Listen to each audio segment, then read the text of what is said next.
Hello! Today we will be looking at how to find angle measures of similar figures. Please remember to write the FLT. Given similar figures, I will be able to find angle measures using the idea of corresponding angles. For the past few lessons, we have been looking at similar figures. Let's quickly review what similar figures are. Two figures are similar if the only difference is size, and maybe some rotations or reflections. So here, triangle ABC is similar to triangle DEF. Notice how they are different in size, but share the same generic shape. And the two triangles remain similar even if the second triangle, triangle DEF, is rotated. And we've been looking at corresponding sides and angles of similar figures, but today we'll be focusing on these corresponding angles. A pair of corresponding angles of similar figures are the angles that match. So here, triangle ABC is similar to triangle DEF. Angle A and angle D are corresponding angles because they match up in the same spot. Notice how in the similarity statement, both are the first letters of the triangles. So angle A corresponds to angle D. Angle B and angle E are corresponding angles, as well as angle C and angle F. So we have three different pairs of corresponding angles. And corresponding angles of similar figures are congruent to each other. So this means that corresponding angles share the same angle measure. For example, angle A is congruent to angle D.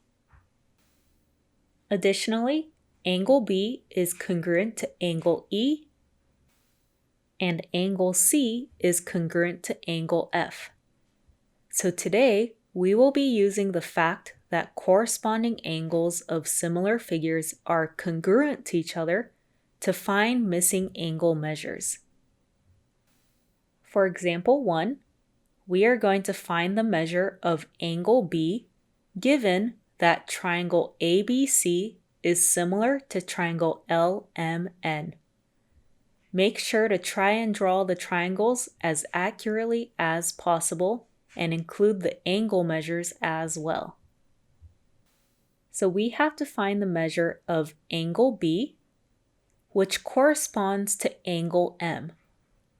So angle B and angle M are corresponding angles, which means they're congruent to each other. So angle B is congruent to angle M, which means the measure of angle B is equal to the measure of angle M. And we're given the measure of angle M to be 60 degrees. So that means the measure of angle B also equals 60 degrees. Remember, corresponding angles of similar figures are congruent.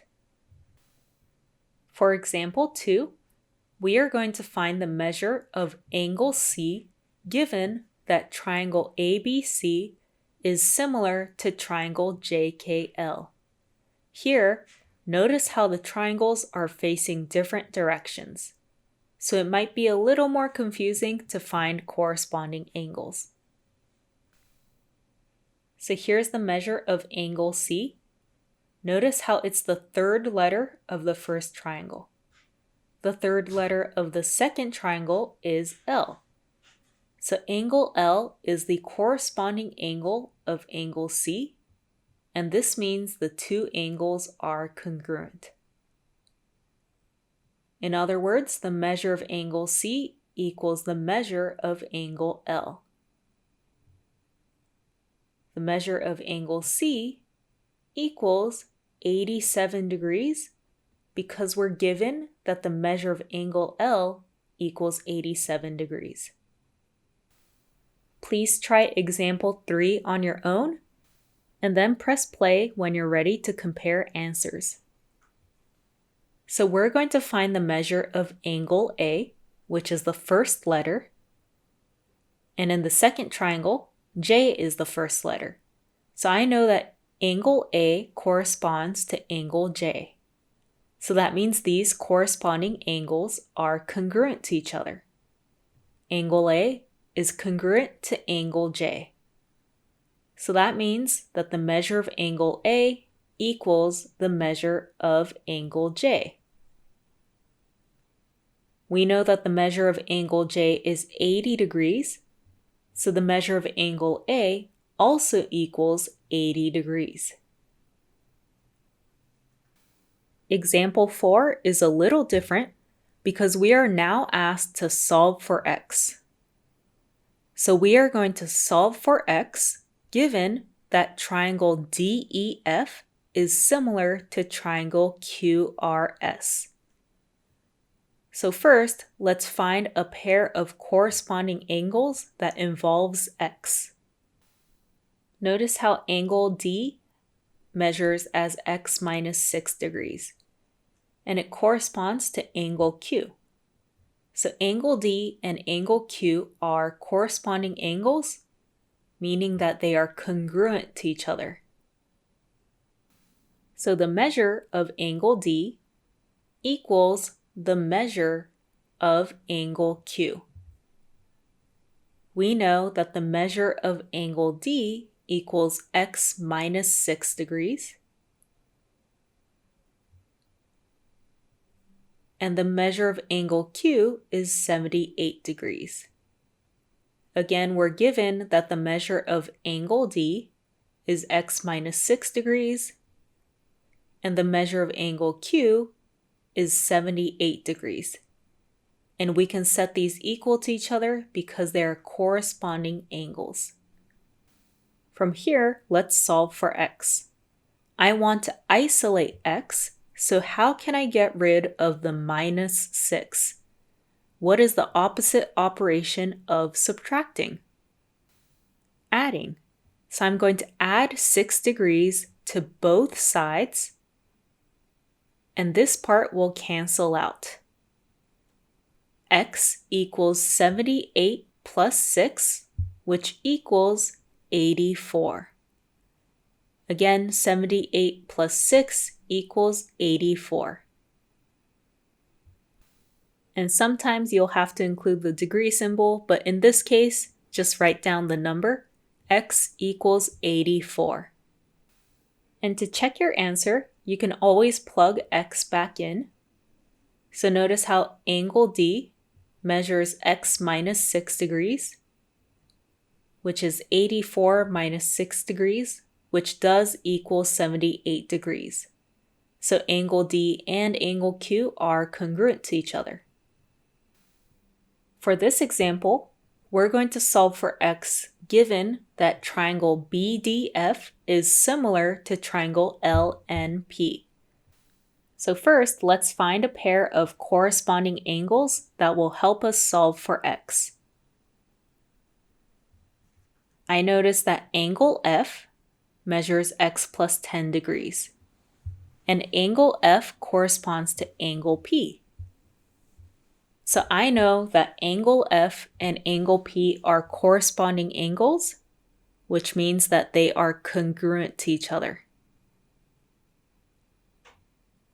This means that they share the same angle measure.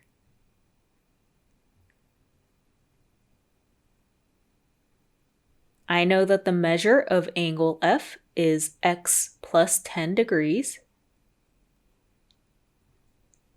and the measure of angle P is 63 degrees. Again, the measure of angle F is given to be x plus 10 degrees, and the measure of angle P is 63 degrees. So we want to solve for x from here. Let's isolate x by removing the plus 10. We can do so by subtracting 10 or subtracting 10 degrees on both sides. This cancels out. We find that x equals 53. So here we were able to solve for x using the idea of corresponding angles. Here's one last example for today. We are going to solve for x given that triangle PQR is similar to triangle EFG. Here I notice that angle R corresponds to angle G. So I can set these two angle measures equal to each other. So angle R is congruent to angle G because they are corresponding angles, and this means that they share the same angle measure. The measure of angle R is 3x degrees, so 3 times x degrees, and the measure of angle G is 60 degrees. So the measure of angle R is 3x degrees, and the measure of angle G is 60 degrees. So let's solve for x.